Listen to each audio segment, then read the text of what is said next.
小價位究竟可唔可以買到滿綠嘅翡翠手鐲呢？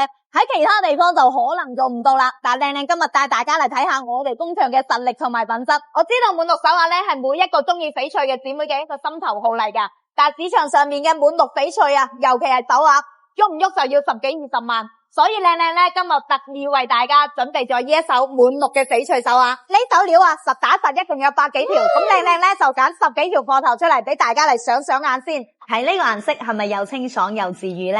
同其他滿綠唔一樣嘅係，佢唔高調，亦都唔顯老氣，後生嘅姊妹都可以輕鬆駕馭得到啊！至緊要性價比真係夠晒高啊！想睇第一手起貨嘅，快啲同靚靚報圈口啦！得個10幾條貨頭，手快有，手慢冇啊！小價位究竟可唔可以買到滿綠嘅翡翠手鐲呢？喺其他地方就可能做唔到啦，但靚靚今日帶大家嚟睇下我哋工場嘅實力同埋品質。我知道滿綠手鐲呢係每一個中意翡翠嘅姊妹嘅一個心頭好嚟噶，但市場上面嘅滿綠翡翠啊，尤其係手鐲，喐唔喐就要10幾20萬。所以靚靚咧，今日特意為大家準備咗呢一手滿綠嘅翡翠手鐲。呢手料啊，實打實一共有百幾條，咁靚靚咧就揀10幾條貨頭出嚟俾大家嚟賞賞眼先。睇呢個顏色係咪又清爽又治愈呢？